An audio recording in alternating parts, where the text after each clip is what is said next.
10 సార్లు తింటామా? తినలేం కదా. అవును. ఇవాళ యాజ్ ఏ హ్యూమన్ బీయింగ్ గా ఫస్ట్ మన భగవద్గీతలో కానీ ఎక్కడ చెప్పినా కూడా మీ డ్యూటీ ఏంటి? మీరు భూలోకంలోకి వచ్చిన తర్వాత మీ తల్లిదండ్రులు మిమ్మల్ని పెంచి మీకు ఒక పద్ధతి ఇచ్చి పెళ్లి చేసి మీ సంతానం అయిపోయినాక మీ బాధ్యత ఎవరు? యాజ్ ఎ ఫాదర్గా మీ కొడుకుల బాధ్యత మీది. కొడుకులు కూతుర్లు వాళ్ళని బాగా సక్రమంగా చదివించుకొని వాళ్ళకి పెళ్లిళ్ళు చేసి సెటిల్ చేయటం వరకే మీ బాధ్యత.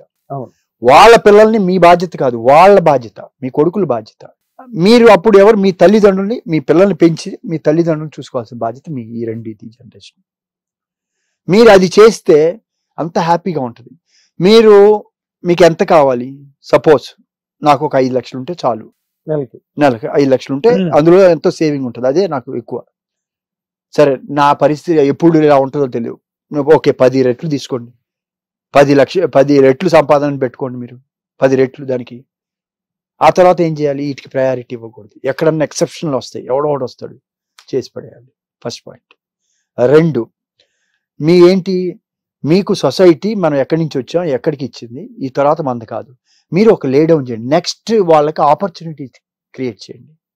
ఆపర్చునిటీస్ క్రియేట్ చేసి నెక్స్ట్ జనరేషన్, ఇప్పుడు సంపద అంతా సృష్టించబడ్డది, ఇది దేనికి? భావి తరాలను కూడా దృష్టిలో పెట్టుకొని. ఇప్పుడు మైనింగ్ అని చెప్పి మనకి ఏం కావాలో తీసుకోవాలి ప్రకృతిలో నుంచి. నా చేతిలో మైనింగ్ లైసెన్స్ ఉందని చెప్పేసి నేను హెవీ ఎక్విప్మెంట్ పెట్టి మొత్తం దోసేసుకుంటే భావి తరాలకి ఎక్కడుంది? ప్రకృతి ధర్మం అక్కడే కదా నశిస్తుంది. మా గురుగారు చెప్పారు అదే మాట. ఇన్ని కొండలు ఇన్ని ఇచ్చి ఫ్యూచర్ వాళ్ళకి పని చేసుకొని రోజు ఇన్ని తట్ట తీసుకొని అమ్ముకుంటే వాళ్ళకి వచ్చేదాన్ని, మొత్తం నా చేత మిషన్ పెట్టి మొత్తం వేసి నేను మనీ చేసేసుకుంటే నెక్స్ట్ జనరేషన్కి ఎక్కడ ఉంది? బ్యాలెన్స్ పోతుంది కదా, వాళ్ళ పని పోతుంది కదా. ఆ బాధ్యత తీసుకోవాలి కదా మన ఈ సొసైటీలో. మనం అది క్రియేట్ చేయాలి కదా. ఇప్పుడు మీరు చెప్పిన యాంగిల్లోనే మిమ్మల్ని ప్రశ్న చెప్పండి. ఇప్పుడు మీరు రాబోయే రోజులకి, అంటే మీ నెక్స్ట్ జనరేషన్కి మీరు ఒక ప్లాట్ఫామ్ క్రియేట్ చేసి, మీరు కొన్నాళ్ళు సినిమాలు తీశారు, నటించారు, అయిపోయింది, దాన్ని మూలన పెట్టేశారు. ఇప్పుడు మీరు ఒక ప్రొడక్షన్ హౌస్, రామానాయుడు గారు అలా చేశారు కాబట్టి ఈ రోజున ఒక స్టూడియో, దానికి ఒక సెటప్, స్ట్రక్చరు, సురేష్ బాబు గారు కానీ, వెంకటేష్ బాబు గారు, ఇప్పుడు రాణా, అభిరామ్, అందరూ దాన్ని సాగు చేస్తున్నారు, కల్టివేట్ చేసి నిలబెడుతున్నారు. మీరు what are you doing for your posterity, for your generations down the line అంటే ఏం చెప్తారు సార్? కరెక్ట్, మీరు అన్న పాయింట్ 100% కరెక్ట్. నేను అంటే ఐ డోంట్ నో, నాకేదో ఒక పర్పస్ ఉంది, నాకు తెలియదు వాట్ ఈస్ దట్ పర్పస్ అని. నేను వచ్చాను, ఒక స్టేజ్కి వచ్చాను. నేను ఇండస్ట్రీలో సంపాదించానా లేదా తెలియదు కానీ పేరు అయితే వచ్చింది, గుర్తింపు వచ్చింది, ఈ 2 వచ్చినాయి. సంపాదన అనేది నాకు బయటే సంపాదించాను, ఇండస్ట్రీలో నాకు పెద్ద ఇది కాదు. పోగొట్టారు, ఏదో సినిమా వచ్చింది, దాని గురించి అది కాదు. బట్ ఇవాళ నేను వాట్ ఐఎమ్ డూయింగ్, నేను ఒక ఫార్మాస్యూటికల్ కంపెనీ ఏదో రన్ చేస్తున్నాను, అది రన్ అవుతుంది. మంచి పీక్స్ చూశాను, కష్టాలు చూశాను, అయినా కూడా స్టడీగా దాన్ని సిస్టమేటిక్గా నిలబెట్టి రన్ చేసుకుంటూ వెళ్తుంది. 150 మంది దాని మీద పని చేస్తున్నారు, తిరుగుతుంది, అది వెళ్ళిపోతుంది, సెల్ఫ్ సెన్సరింగ్ అయిపోయింది. ఇప్పుడు నేను ఎవరన్నా క్యారెక్టర్స్, నేను సినిమా ఏ రోజు మానేశాను, 5 years అవుతుంది. అదే చెప్తున్నాను నేను. సినిమాలు అంటే వద్దు, మనం హీరోలు వెనకాతలు పరిగెట్టలేము, వాళ్ళు అడిగిన రెమ్యునరేషన్ ఇవ్వలేము, వాళ్ళు మన మాట వినరు, ఓకే దండం. నేను అది మానేసిన తర్వాత నటుడుగా ఎందుకు మానేశాను? నేను నటుడు కూడా చేయట్లేదు. ఎందుకు చేయట్లేదంటే వెళ్తే షూటింగ్కి వెళ్తే మనకు ఒక పాత అలవాటు ఉండే, అన్ని ప్రతిదీ ముందలే ఆడకి వెళ్ళిన తర్వాత అప్పుడు కూర్చొని వాళ్ళు ఒక క్యారవాన్లో తీసుకెళ్ళి కూర్చోబెడతారు, బయట రాలేము. తర్వాత ఎవరు మాట్లాడేదానికి ఎవరు ఉండరు, సీనియర్ అనో లేకపోతే ఏదో వాట్ ఎవర్ ఇట్ మేబీ మాట్లాడేదానికి ఏవి ఉండవు. వస్తున్నారు సార్ అంటారు. మనం ప్రొడక్షన్ మేనేజర్ కూడా టైం చెప్పడు. మనం ముందు రోజు సార్ రేపు 8 గంటలు పొద్దున్న రండి సార్, మనం చేయాలి ఫోన్, వాళ్ళు అది పాత రోజులు వాళ్ళు చేసేవాడు, మనం అడగాలి మీరు పొద్దున 9 అంటే మనం 9కి వెళ్తాం, ఆడ ఎవరు ఉండరు, ఇది ఉండదు. సో ఆడ మనం వెయిటింగ్ ఎప్పుడు పిలుస్తారని వాళ్ళకే తెలియదు, రాస్తా ఉంటారు, ఎప్పుడు వస్తుందో క్యారెక్టర్, ఏ టైంకి వస్తుందో తెలియదు. ఇది అనుభవించాను కదా సార్ నేను అనుభవించే. ఇప్పుడు నా ఇన్నర్ కాన్షియస్నెస్ లో నేను ఎందుకు ఇక్కడ వచ్చి ఇక్కడ కూర్చోవాల్సిన పని? రెమ్యునరేషన్ తీసుకోవట్లేదు, మానేశాను, ఎప్పుడో 5 years పైన అయింది. ఏం చేశాను, ఎవరికన్నా ఉపయోగం అనుకుంటే ఫస్ట్ లో వాళ్ళు అడిగితే బాబు ఏదో ఒక అనాథ శరణాలకి ఇవ్వమని ఆ డబ్బును వాళ్ళ చేత పంపించేవాడిని. ఓకే, నేను తీసుకునేవాడిని కాదు. ఎవరన్నా ఆబ్లిగేషన్ అడిగితే మరి తప్పదు అనుకుంటే చేస్తా. ఇప్పుడు ఏమవుతుంది, ప్రతి ఒక్కరు ఆబ్లిగేషన్ అంటున్నారు, వెళ్తున్నాం. గుర్తింపు ఉండదు, అసలు సినిమా వస్తుందో రాదో తెలియదు మంచిదో కాదో తెలీదు. ఆబ్లిగేషన్ కోసం చేయాల్సి వస్తుంది ఒకటే రెండు. కానీ కొన్ని ఎప్పుడన్నా మంచి సినిమా చేసి ఉండొచ్చు, కానీ గుర్తింపు కూడా లేనప్పుడు ఎందుకు చేయాలి మనం? ఆ టైం వేస్ట్ కదా, మన టైం అన్ని ఆపుకొని దీని మీద చేసుకోవచ్చు కదా అనే యాంగిల్ ఒకటి.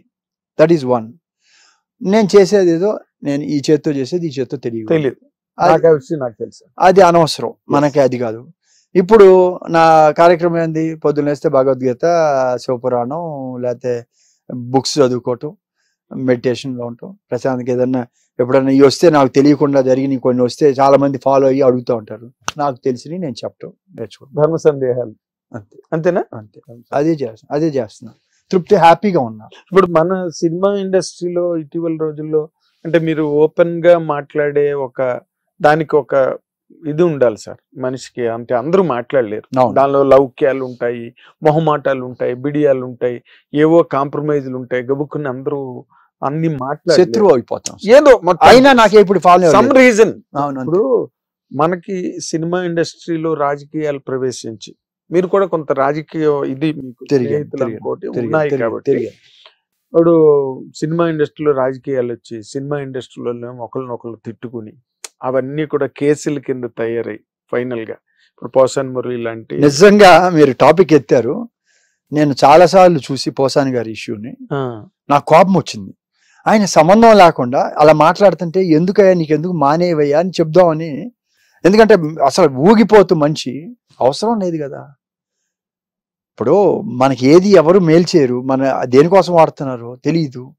అసలు అంత ఆవేశపడిపోయి ఊరిపోయి దండం పెట్టి సార్ చంపొద్దండి మీరు కావాలంటే, అసలు అది చూస్తే నాకే 2 సార్లు ఫోన్ కూడా ఆన్ చేశా మాట్లాడదామని. ఎందుకయ్యా నీకు ఇవన్నీ చెప్దామని. ఇవాళ ఎవరు పాపం మళ్ళీ అనుభవిస్తున్నారు కదా. ఇవాళ ఇప్పుడు ఆయన పెళ్ళం బిడ్డలు బాధపడుతున్నారు, ఎవరైనా ఏం కావాలి. ఇప్పుడు మీరు మన పక్కన పొలిటీషియన్ ఉన్నారు లేకపోతే మనకి బాగుందని అనుకుంటాం మనం, ఏదైనా ప్రాబ్లం వస్తే రోజుల్లో ఎప్పుడు ఎల్లకాలం ఉండవు కదా. ఇప్పుడు మళ్ళీ నాకు సంబంధం లేదు సజ్జల రామకృష్ణారెడ్డి మాట్లాడించారని చెప్పి ఇప్పుడు కొత్త వెర్షన్ విలువ పోతుంది కదా సార్, మీ క్యారెక్టర్ పోతుంది కదా. నువ్వు అది కాదు కదా, క్యారెక్టర్ కాదు కదా. నీ క్యారెక్టర్ పోయినాక జీవితం ఏంది సార్? లైఫ్ మనిషికి క్యారెక్టర్ పోయినాక, క్యారెక్టర్ ఉన్నంత వరకు ఉంటాం సార్, క్యారెక్టర్ లేనాక ఇంకా బెస్ట్ నో యూస్లెస్. మనం అది కాపాడుకోవాలి కదా. అవునండి. ఇప్పుడు నేను I know him Posani Murali Paruchuri Gopalakrishna గారి దగ్గర నుంచి ఉన్నప్పటి నుంచి తెలుసు, అప్పటి నుంచి తెలుసు. అది చూశాను, ఇది చూశాను, అది చూశాను, అన్ని చూశాను సార్. ఇవన్నీ ఈ హోదాలు ఇవన్నీ పర్మనెంట్ కాదు సార్. ఒక ఆర్టిస్ట్ గా పుడతాం అనేది అదృష్టం. ఆర్టిస్ట్ ని అందరూ అదృష్టం, అందరూ హ్యాపీగా ప్రేమగా ఉంటారు. పదవి ఉన్నా లేకపోయినా, అధికారం ఉన్నా లేకపోయినా ప్రజలు అదే ప్రేమతో ఉంటారు. మరి మనం ఎందుకు సార్ దాంట్లోనే ఉండాలి కదా హ్యాపీగా. మరి ఎందుకు మీరు ఫోన్ చేసి చెప్పలేదు మురళికి?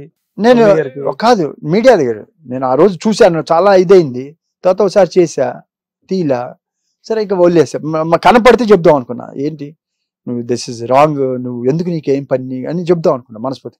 ఎందుకో ఎవరైనా మన దీంట్లో ఉన్నాళ్ళు కదా, you should not be carried, film ఫ్యాక్టరీలో ఉన్నాళ్ళు కదా. అది ఇప్పుడు ఇవాళ ఎవరు బాధపడుతున్నారు అది ఎన్నాళ్ళు జరుగుతుందో కూడా తెలీదు. అంత అక్కర్లేదు కదా పర్సనల్ గా. ఎందుకు నీకెందుకు? వై సిద్ధాంతపరంగా ఏదైనా మాట్లాడండి. ఇప్పుడు నువ్వు పార్టీలో ఉన్నావు, పార్టీ మాట్లాడు, నేను ఇంకో పార్టీ మాట్లాడను. అయినా కూడా ఇప్పుడు ఎందుకు మాట్లాడలేదు? మనకేదో మీడియా ఉందని మనం చెప్తే కరెక్ట్ కాదు కదా. చిరంజీవి గారు చెప్పారు నాకు, అల్లు రామలింగ గారు చెప్పారంట, దాటినంత వరకు నీ కంట్రోల్లో ఉంటుంది, దాటిన తర్వాత యు ఆర్ ఆన్సరబుల్ అని ఆయన ఎన్నోసార్లు చెప్పారు. అది పదవి దాటిన మాట నీకు ప్రభువు, అవును, పెదవి దాటినంత వరకు నువ్వు ప్రభు అని చెప్పాడు. ఇలా చెప్పారండి అని చిరంజీవి గారు చెప్పారు. ఆయన అవును నాకు చెప్పినప్పుడు చెప్పాడు, మాట దాటినంత వరకు మన కంట్రోల్ ఉంటుంది, దాటినాక ఇక మనం దానికి బానిసలు అయిపోతాం. సో అలా మీరు నిజంగా మీరు రెగ్యులర్ గా ఇంటర్వ్యూలు, రెగ్యులర్ గా మీడియాలో మాట్లాడుతుంటే ఆలోచన విధానాల్లో చాలా వరకు మార్పు ప్రభావితం అవుతారండి. ఎందుకంటే మీరు ఏదో ఆశించో, లేకపోతే ఇలా మాట్లాడితే నాకు ఒక డేట్లు వస్తాయనో, లేకపోతే ఇలాగ మనం గనక ఇలా కనెక్షన్ పెట్టుకుంటే ఒక ప్రాజెక్ట్ చేయొచ్చనో, అలాంటి ఆలోచనలు ఏమి మీకు లేవు, బండ సున్నా అవన్నీ కూడా. తిరిగి కావాలంటే ఫిలాసఫీ చెప్పి పంపించగలరు. ఒకవేళ ఎవరైనా ఏ ప్రభాస్ లాంటి వాళ్ళు మీకు ఫోన్ చేసి సార్ సినిమా చేద్దాం సార్ అంటే మీరు తిరిగి ఒక ఉపదేశం ఇచ్చి మీరు నీకు తెలియదు నీ పూర్వజన్మ గురించి అని చెప్పి మరీ పంపించగలరు మీరు. సార్ సో మీకు నేను ఎందుకు ఈ మాట అన్నానంటే because you have seen all shades of life. ఈరోజు it is not big game for you. ఇది వెంకటేష్ బాబు దగ్గరికి వెళ్ళి నేను సినిమా చేస్తాను, సురేష్ బాబుకి ఒక ఫోన్ చాలు, ఒక కథ మంచి కథ. మ్యాక్సిమం వాళ్ళు ఏం అడుగుతారు మిమ్మల్ని, ఓ మంచి కథ పట్టరామంటారు, సింపుల్ అంతే. రాణా ఇప్పుడు international figure Rana, and Abhiram is also on and off doing. మీ క్యాంపులోనే బోలెడు మంది హీరోలు ఉన్నారు. అంటే మనం ట్రాక్ లో లేనప్పుడు మనం ఏ ఫీల్డ్ లోకైనా సరే ఎక్స్పీరియన్స్ కావాలి సార్, కొంచెం కనీసం పరిశీలించాలి. అది లేదు, అది లేని వాళ్ళే వచ్చి చేస్తున్నారు. మనం ఏంటంటే ఇవాళ మారిపోయింది, డైమెన్షన్స్ మారిపోయినాయి. ప్రొడ్యూసర్ కి ఫ్రాంక్లీ స్పీకింగ్ నేను వాల్యూ ఉందంటే పాత రోజు ప్రొడ్యూసర్ కి ఇవాళ ప్రొడ్యూసర్ కి ఆ వాల్యూ లేదు సార్. ఇవాళ producer is only cashier, only cashier. ఎందుకంటే అంతకన్నా ఏం లేదు. What ever it may be. నేనంటే క్యాషియర్ తక్కువ మాట్లాడుతుంటా, వాళ్ళు అంతే చెప్తారు ఏమి.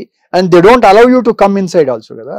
బేసిక్ గా ఒకరి పేరుకి మనం ఉంటాం కానీ వాళ్ళు ఏముండవు, వాళ్ళు ఏం చేస్తారో వాళ్ళు ఇంత డబ్బు ఉంటే ఇవ్వటమే, అదే పరిస్థితి. అదేలేండి. అంటే ఇప్పుడు మీరు నార్మల్ గా ఇప్పుడు కొత్త డైరెక్టర్లు చాలా మందిని రికాల్ చేస్తున్నారు. కొత్త డైరెక్టర్లు అందరూ వాళ్ళ ఆలోచనలు అన్ని విధానం కొత్తగా ఉంటున్నాయండి. వాళ్ళ మనం పట్టుకురావాలి, ఈ ఆర్టిస్ట్ ని పట్టుకురావాలి అని. అలాగే ఎవరైనా మిమ్మల్ని అప్రోచ్ అయితే చేస్తారా సార్ నిజంగా మంచి క్యారెక్టర్ అయ్యి? అంటే నేను ఒకటి సార్, నేను ఒకటి అడుగుతా, నేను డబ్బులు రెమ్యునరేషన్ తీసుకోవట్లేదు. ఎవరైనా మంచి క్యారెక్టర్ అయితే చేస్తాను. ఎందుకు చేస్తానంటే ఇవాళ ఏమవుతుందంటే అది అసలు వెళ్తుందా లేదా ఆడియన్స్ లో కూడా తెలియదు. ఇవాళ ఎన్ని సినిమాలు ఆగిపోతున్నాయి. ఇప్పుడు చేసి కూడా వాళ్ళు జెన్యూన్ కాదు. నేను చాలా మంది వస్తారు, వాళ్ళు మీరు అబద్ధం ఇవన్నీ కరెక్ట్ జరగవండి, మీరు అన్ని ఇంతలో ఎలా తీయగలరు అని నేను చాలాసార్లు అడిగాను. నేను అడిగితే వాళ్ళు లేదండి ఇది వచ్చేస్తుందండి. అది ఎన్ని చూస్తాం రోజు, ఛాంబర్లో ఎన్ని చూస్తాం, ఎన్ని గొడవలు ఉంటాయి. ఇప్పుడు తెలుసు కదా సార్. ఇప్పుడు రవికిషోర్ గారు ఎందుకు మానేశారు మొన్న దెబ్బకి? దేని దెబ్బకి మానేశారు? మొన్న ఇది ఆ ఇష్యూ, అదే వాళ్ళ సినిమా రామ్ దేదో ఇదైంది కదా, పూరి వాళ్ళు ఎంత కష్టపడ్డారు రియలీ ఇంత చేసి. పూరి గారు అంత ఇదయ్యి చేసి, ఇప్పుడు టైం ఎప్పుడు ఒకలాగా ఉండదు కదా. కానీ ఇప్పుడు కొంతమందికి ఎప్పుడు ఒకలాగే ఉంటుంది టైం. అవి కొన్ని రోజులే సార్, అన్ని రోజులు కాదు sir. But of the record నేను మాట్లాడను కానీ ఈ అయిపోయి నాకు చెప్తాను నేను. ఈ దీంతో సంబంధం లేదు, మీ మైండ్ లో పెట్టుకోండి. అంటే మన బాధ్యత కూడా ఉండాలి అని నేను అంటున్నా. ఎవరైనా సరే మన సక్సెస్ అనేది ఎప్పుడు 100% మీతోనే ఉండదు. ఒక స్టేజ్ వచ్చిన తర్వాత మనం కనీసం అప్పుడైనా మన వాల్యూస్ని ఇంప్లిమెంట్ చేసి, మన అయితే ఈ ఇండస్ట్రీని, మా గురుగారు చెప్పారు, ఇండస్ట్రీ స్టార్డమ్ అన్ని పోతాయని చెప్పారు. ఎప్పుడో చెప్పారు, తగ్గిపోతుంది, స్లోగా డిక్రీజ్ అవుతుందని చెప్పారు. సో మీరు దాన్ని సస్టైన్ చేయండి యాజ్ ఎ బాధ్యతగా. మీకు ఇండస్ట్రీ గౌరవాన్ని సస్టైన్ చేయమని రిక్వెస్ట్ చేస్తున్నాను నేను. I'm requesting. చాలా అంటే గొప్ప ఆబ్జెక్టివ్ గా చెప్పారు. మీ బాధ్యత ఒక స్టేజ్ తర్వాత వద్దు. మీరు పెద్దవాళ్ళు ఇవాళ ఎల్డర్లీ కోసం, ఇవాళ అమితాబ్ బచ్చన్ గారు ఎంత దీనికి వెళ్ళి ఆయన చిన్న క్యారెక్టర్లు కూడా చేశాడు. ఎంత తక్కువ రెమ్యునరేషన్ తెలుసా? అవును, క్యారెక్టర్స్ ని బట్టి. అటువంటి ఎస్, మీకు ఆర్టిస్ట్ గా థ్రస్ట్ ఉంటే చేయండి, ఎంకరేజ్ చేయండి, కొత్త వాళ్ళని తీసుకురండి, వాళ్ళతో చేయండి, ఇండస్ట్రీని పెంచండి.